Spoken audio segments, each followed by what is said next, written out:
Welcome to the Doctor Bros, where we have an honest discussion around vet life in and out of the clinic. My name is Chris. I'm your doc of the day and your guide to this episode. I'm here with my closest friends from vet school.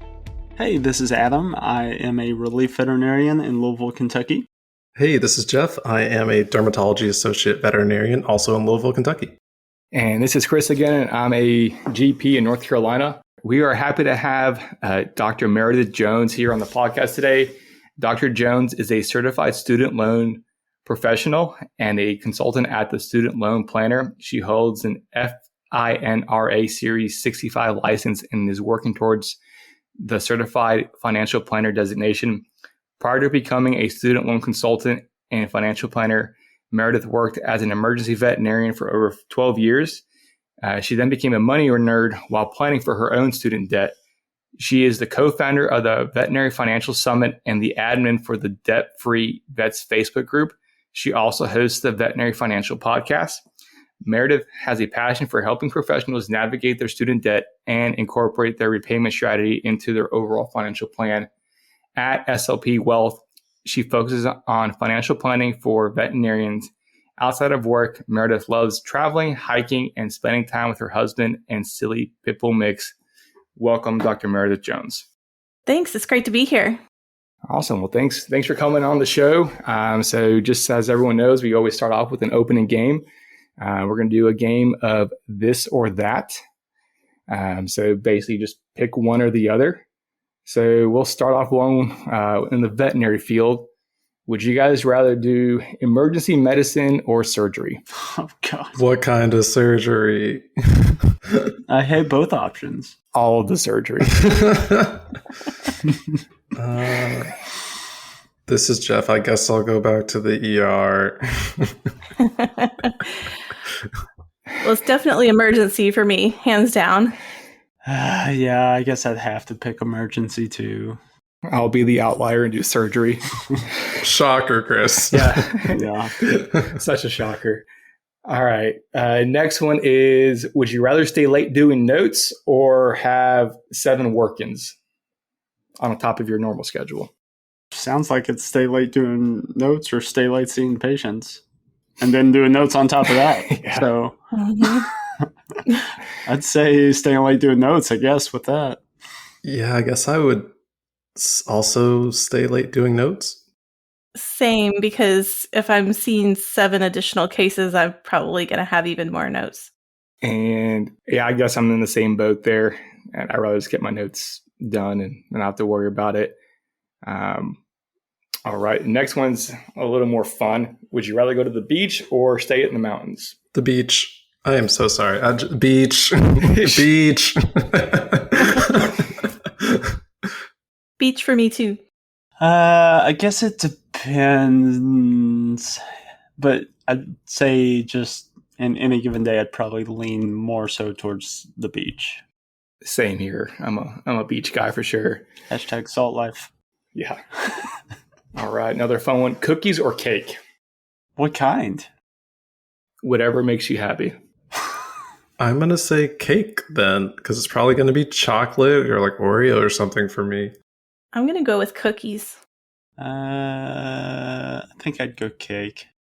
I think I'm leaning towards cake as well. There's an awesome cake shop in town here that's just fantastic. All right. And then last kind of game or question for the game here is, Adam's going to love this question, iPhone or Android? Android. Of course, the more techie guy is going to say Android. Yeah, right. It's going to be iPhone. I'm not even like allegiant to the iPhone. I just hate the green bubble. I get it. Like, it's a big corporate capitalization, blah, blah, blah. But I really do hate it. Their marketing is working on you. It's working. I can't name my group text because of Adam. Everybody in the Dr. Bros except Adam has an iPhone. Adam's ruining everything. I've been on both sides, and I've chosen. So The dark side. not going back. The dark side. That's fine. I'm also an iPhone person. Cool. We'll have you in the group chat and we'll just kick Adam out then to make the bubbles easier. Just kick me out. Just a quick layoff. At least we can name the group now.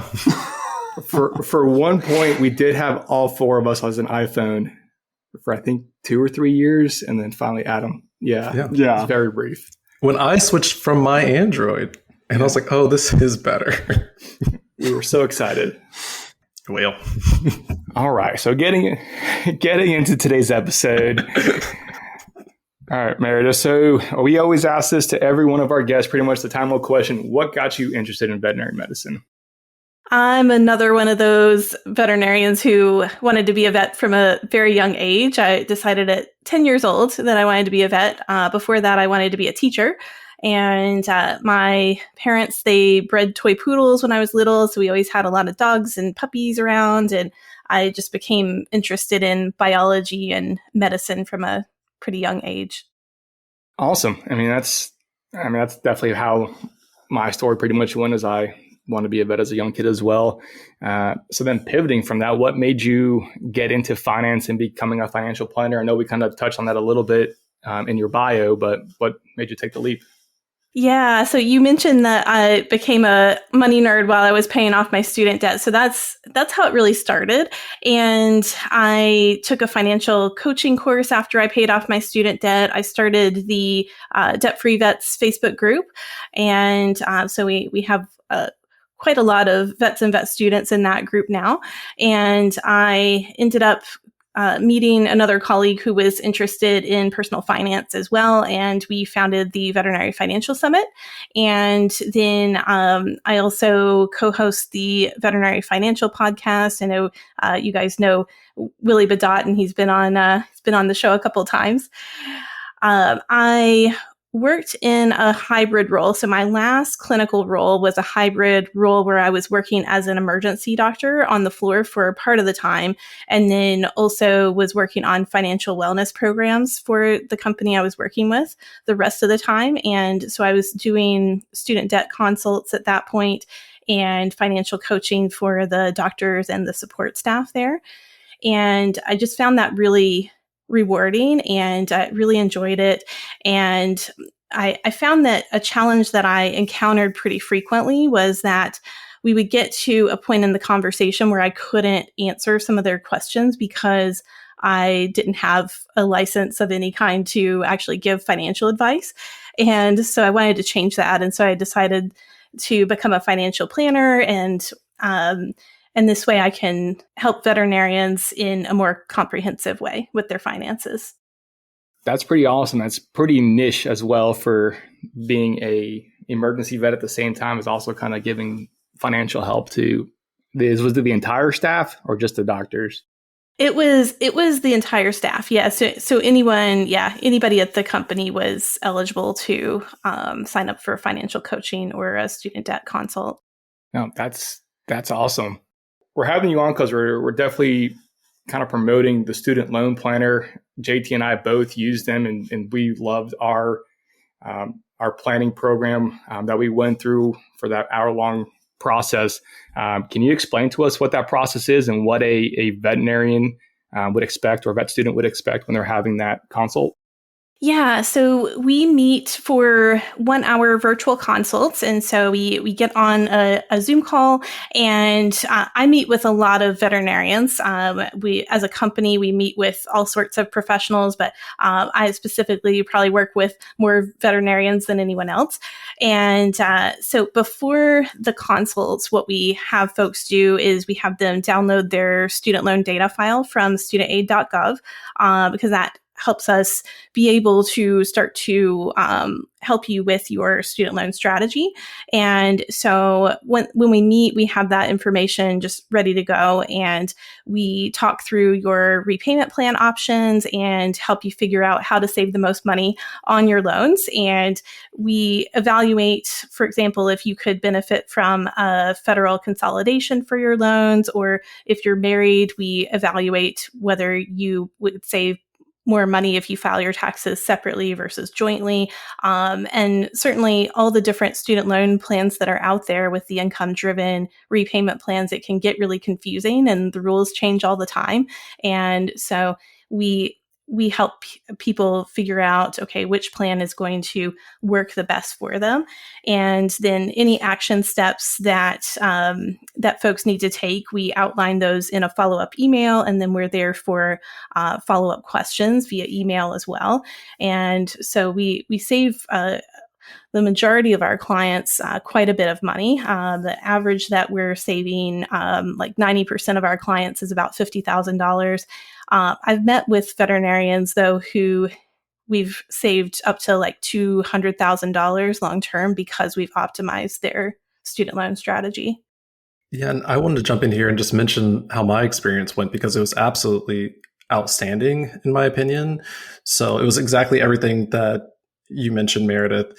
And I now have, you mentioned the email support following, and I have a full year with the one-time payment. It was a few $100s, but I cannot emphasize enough how helpful it was, and I planned for it, and I thought it was worth every cent. So I kind of helped myself a little bit in advance by reading a personal finance book, just to kind of get my personal finances just in big categories, like how much am I spending?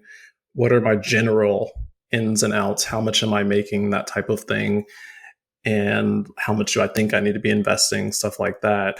And one thing you've mentioned on your podcast over at the Veterinary Finance Podcast before is how many plans. So I'm on an income-based repayment plan.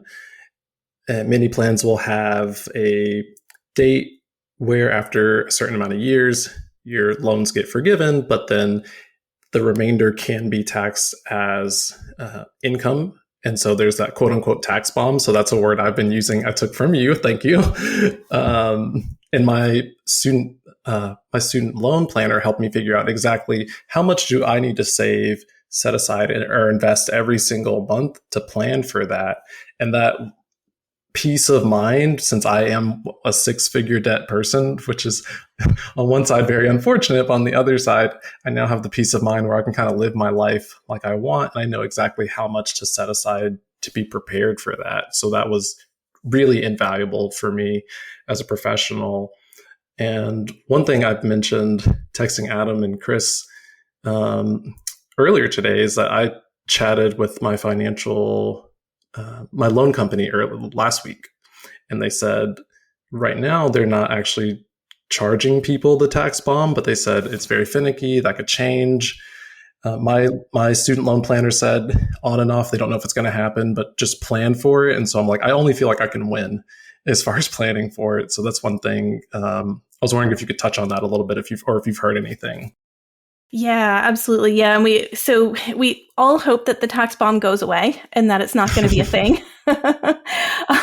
But in the meantime, we have to plan for it. But yeah, you're right. Anybody who gets their loans forgiven between now and the end of 2025, there's no tax implication. There's no tax bomb for those folks. And wow. So yeah, it's pretty good for them. But for the rest of the folks who are on income-driven repayment and going for forgiveness, yeah, there is that tax bomb to plan for at the either 20-year mark or 25-year mark when that plan ends. And so it's really important to make sure that you save for it.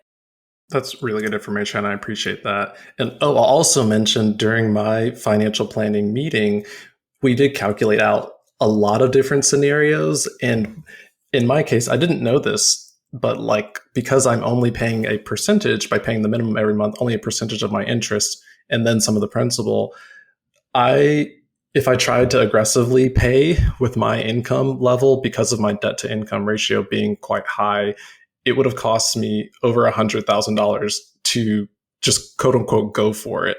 And I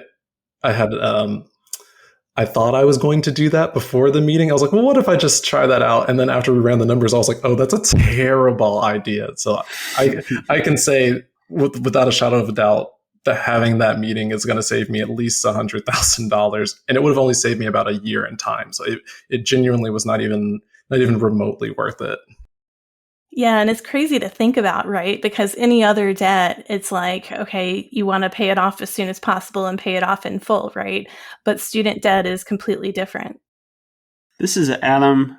So thinking back to vet school, a lot of times in vet school, I know a lot of us weren't necessarily thinking about finances moving forward. And once we graduate, once we're a practicing vet and the student loans that we have. I mean, in vet school, you're just trying to get by through your classes and everything. But for vet students that are potentially listening to this episode or listen to other podcasts that you've been on, what are some things? And obviously, each student's going to be in a different situation when they graduate, with whether or not they're doing internships or going straight into practice. Some have a lot more loans than others. But what are some just general changes that a veterinarian or a veterinary student could make that could help them plan or help set them up for success moving forward and coming straight out of vet school? Yeah. So as far as coming straight out of vet school, one of the things to know about, first, if you have any talks that you can, or webinars that you can attend while you're in vet school that are related to student debt, definitely attend those and make sure that you get as educated as possible. For new grads, one thing that not everybody knows is that when you first graduate, what'll happen to your loans automatically is they'll just go into a 6-month grace period. And so if you think there's any chance, so this is going to be most new grads, if there's any chance that you're going to be on income-driven repayment for any period of time, it makes a lot of sense to consider consolidating your loans at graduation, because if you are, and I'm talking about a federal consolidation, a lot of people get refinancing and consolidation mixed up. So I'm talking about a federal consolidation. What that does is it takes your loans out of that grace period so that you can start the clock on the forgiveness timeline.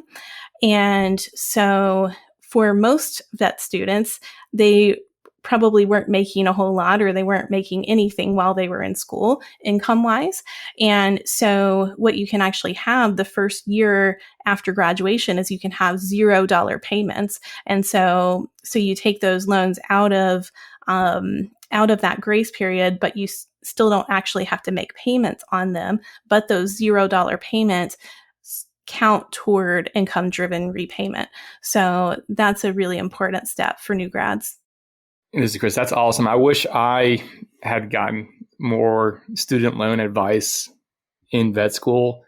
I feel like we got some, it was touched on, but nothing was given as like hey, here's a plan to do. It was more just like, hey, you got student loans. There might be a tax bomb. Good luck. We'll see you in 20 to 25 years, whenever that happens. And I know the new kind of loan that came out here or the new payment schedule is the SAVE plan. Can you kind of embellish on that and what that is and what we'd expect from it? Yeah, so for the SAVE plan, so the SAVE plan is in effect now. And so what they did was they took the old repay plan and they changed the rules on it. And so it still is a plan that is based on 10% of your discretionary income. That's what they're basing the payments on. But a couple of features of that plan that were not in place when it was called repay. So there is a new interest subsidy.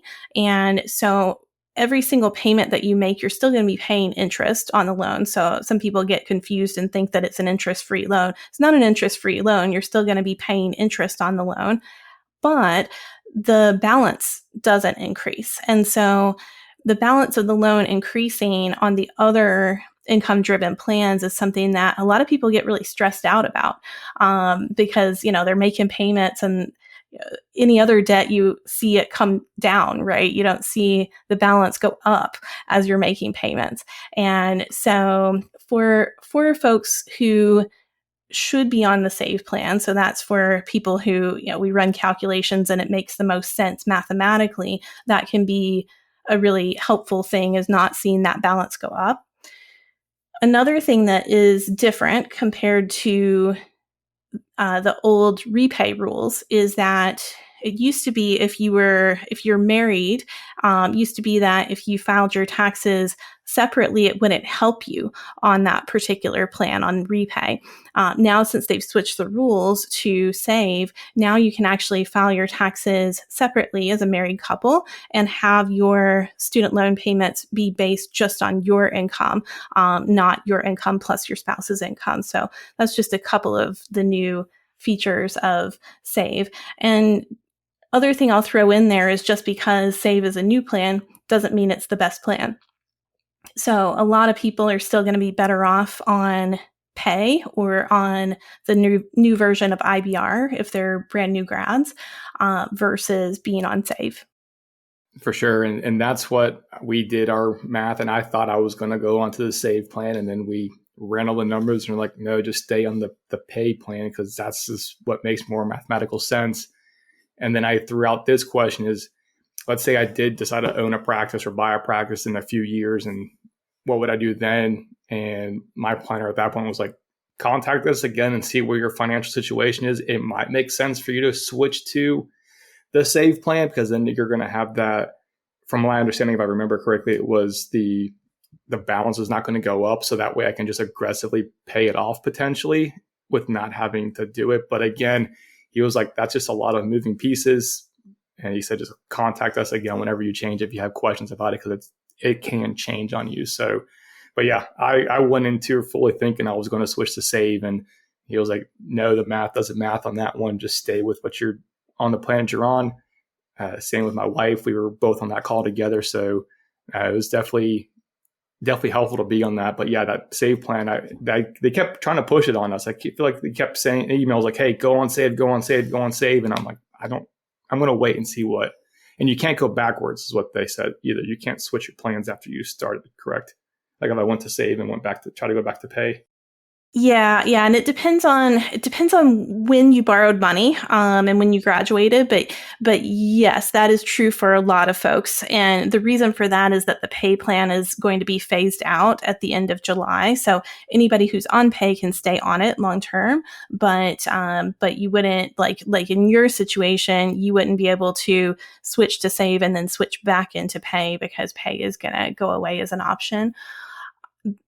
For newer grads, there is, if they are eligible for the new version of IBR, so if they didn't borrow money until after 2014, those folks would be able to actually switch from Save into the new IBR plan that is also a 20-year plan. But yeah, that is something that we find a lot is folks who say, okay, well, run my numbers now that the Save plan is out. Sometimes it works out to be better, but a lot of times if they're eligible for a 20-year plan like Pay or the new version of IBR, because they're not going to be paying on the loans for as long of a time frame, it often will work out better mathematically, but you definitely have to run the numbers. And this is Jeff. And I wanted to switch gears and ask a little bit more about your training, which I find really fascinating going from veterinarian to the financial space. Could you tell us a little bit about your certifications and what it really took to get them? Like, was it a lot of work? Did you find it pretty easy after the training of veterinary school, like doing another thing on top of that? What was that process like for you? Yeah, so let's see. So the first one that I completed was, or the first one I started working on was the Certified Student Loan Professional designation. And so that one was, it was some months of studying, going through some videos and training materials and learning all of the tiny little rules, that are out there, all the, getting way into the tiny details on the different income-driven plans and all of the other student loan rules that are out there. And then, so that is 4 modules and an exam. And the final exam is pretty difficult on that one because you're Sure. you're pretty much having to build calculators in Excel while you're taking the exam. So that one is a little challenging. So then when I decided, like I'm going to go ahead and become a financial planner, I did take the Series 65 exam. And so that's like a 600-page book. A lot of folks who have been in the financial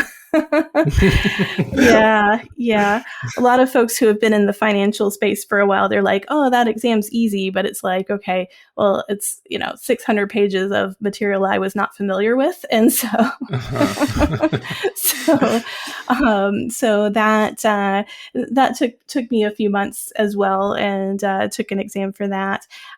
The other designation I have so far is the accredited financial counselor designation, which is a financial coaching designation. That one requires a certain number of hours working on personal finance related work. So like my financial coaching that I was doing, the summit, a lot of those hours counted toward it, podcasts, things like that. And then there was an exam. That one was actually, that one was a little bit easier.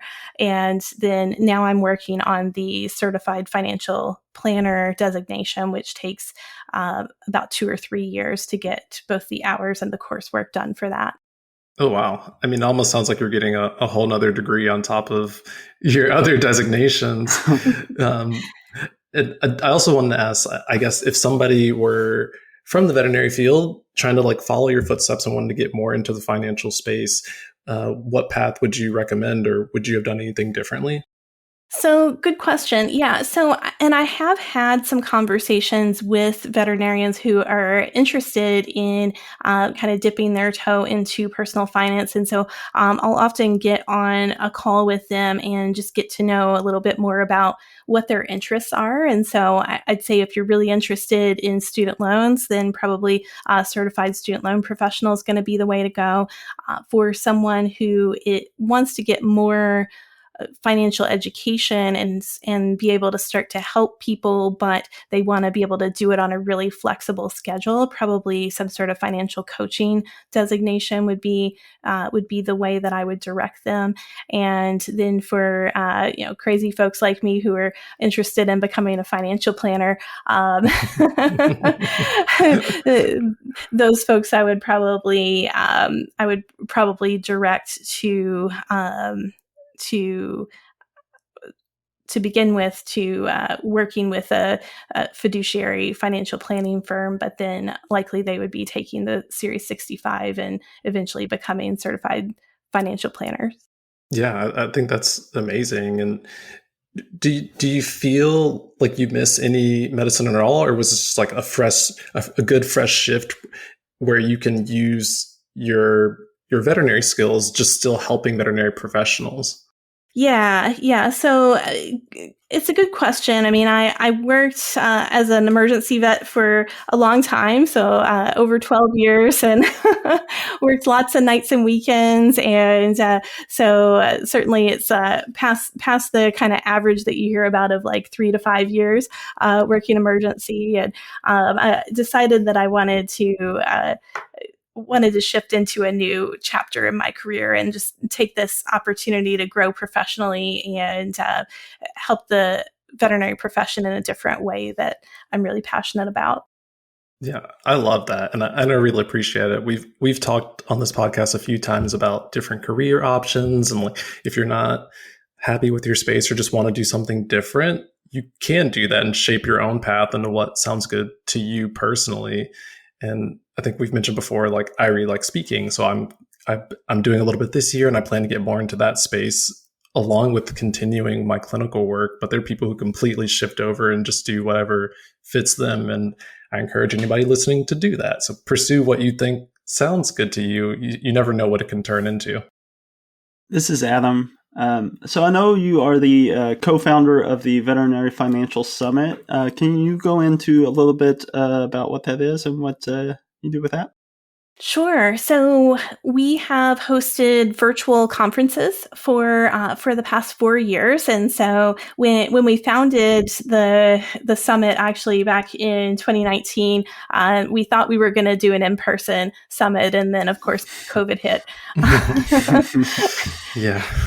Yeah, and so the summit has focused on both personal finance and also practice finance and practice management. And so we've had vets from all over the country and all over the world attend the virtual conference over the past 4 years.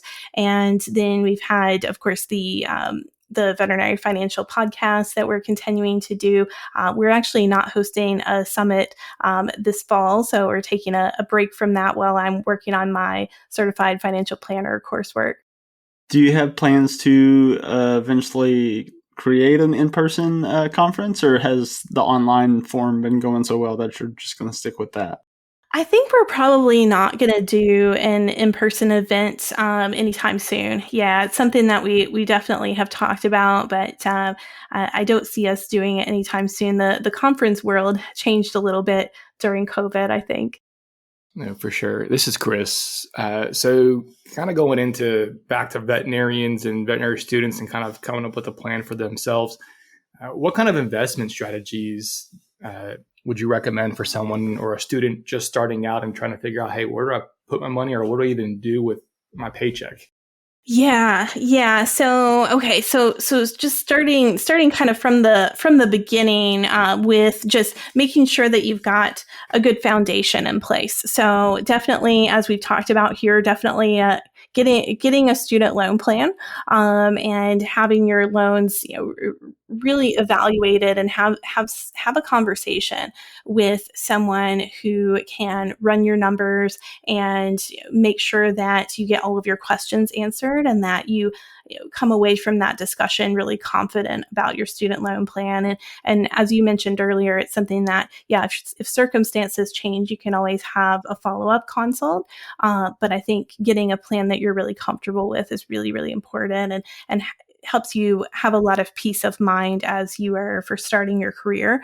And then just early on, certainly emergency fund is always going to be something that you want to make sure you have as a foundation, and having an understanding of your cash flow. And so even if you're still a vet student, just knowing, okay, this is how much money is coming in. This is how much it is being spent, and just being able to have a real understanding of what your expenses look like is going to be one of those kind of foundational principles. And then as you're getting into your career, just being really intentional about what financial goals you're working toward, and take some time to dream a little bit.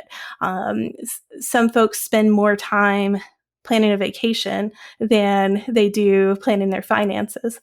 And so, so just making sure that you're thinking about what you really want to do with your life and your money, and certainly saving for retirement, working toward eventually maxing out your retirement accounts or contributing as much to those accounts as you can.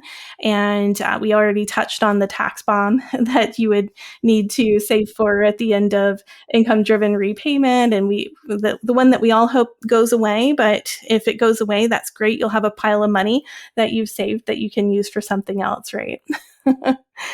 So, and then some folks, we have to tell them to get out and live a little and spend a little bit more. We want to make sure that that you're not just working all the time and getting burnt out and not taking a vacation. So, as far as investment strategies, so one of the things that I talk with veterinarians about a lot is from an investment standpoint, we talk about the 3-bucket strategy, and so bucket number 1 would be a pre-tax retirement account.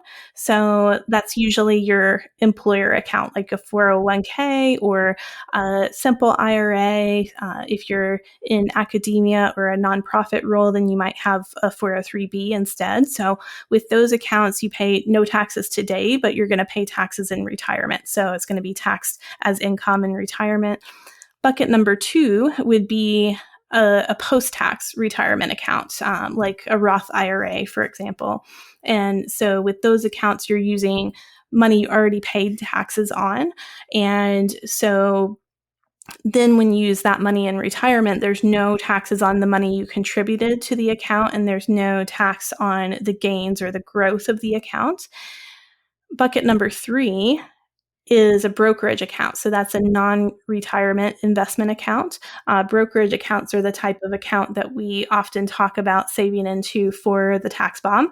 But it can also can also be used for a financial independence goal. Like if you want to have the option of being work optional or being able to scale back from work, or if you do want to retire early, let's say you want to retire at age 50, you're not going to have full access to your retirement accounts at that point. So having some extra savings there, and also having some savings that is there and meant to be invested long term, but you still have access to it versus it being tied up in retirement accounts. So a few thoughts on investing there.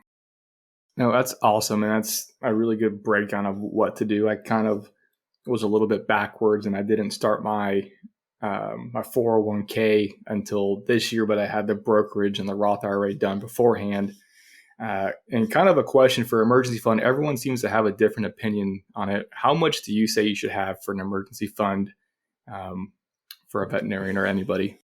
Yeah. So since I do talk to students as well, I always talk about two levels of emergency fund. Because if you're a student or if you're a new grad, then you might be starting with level 1 of an emergency fund, which is your starter emergency fund.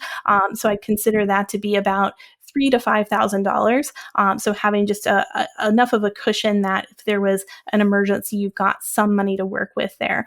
And then the next level for emergency fund is working up to having 3 to 6 months of expenses. And so how do you know what your expenses are? It's because you're going to go back and you're going to look at your cash flow plan or your budget, and you're going to see how much did I spend over the last 2 or 3 months, and then make sure that you've got 3 to 6 months of expenses there. And this is Jeff. And first of all, I appreciated all of that. I think all of that was really helpful. You're kind of preaching to the choir because Adam, Chris, and I have become like money nerds and investment nerds in our own right over the past few months, just like hard adulting. And I wanted to mention a resource that I really like, and I'd love to hear some from you about just like some place to start, because this is a lot of information. But if you just like want a resource or area to get started with learning about these things and learning about finances, where do you put your money? How do you figure out where your money is? And then slowly work your way into investments and things.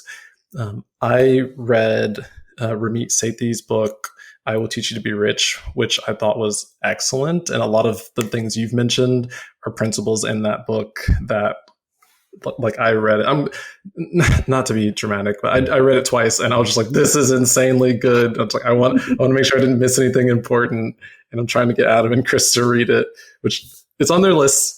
It's on their list. They're not opposed. They're just getting around to it. But what are some resources you could share with us for anybody who's just like, all this financial information is a lot. Where can I just get started?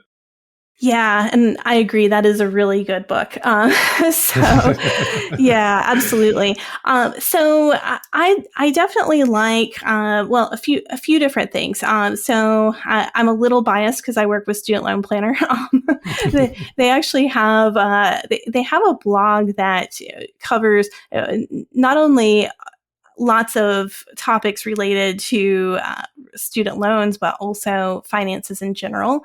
We have a blog that I point people to all the time about the backdoor Roth IRA, for example, articles about buying a house and different kinds of mortgages, things like that. So lots of information on the Student Loan Planner website. And the same with their podcast as well. So Student Loan Planners podcast covers not just student loans, but also a lot of personal finance topics in general. And then of course, you've mentioned the Veterinary Financial podcast, but yeah, it's interesting you mentioned Ramit's book, because I actually mention that book to a lot of folks when they're looking for a book on personal finance. It's so good. I also want to point out it's very humorous. So it's not like a boring book you're like, oh, like I'm going to be drudging through. It's like he makes it very funny. So it's a really, really good place if you're just like starting from zero. How do I manage my finances as a regular person? Yeah, for sure. And he is, I haven't read the book yet. I know I've kind of skimmed through some of it. JT is getting me to read it, and I will read it. His podcast is really good too. And his podcast is, I guess, is kind of how his book is. So yeah, that's just a really good, I would say it's a good foundation or starting point. I've read his blog post on how to do stuff too. So I am semi-familiar with him. Thank you, Meredith, for coming on the podcast today.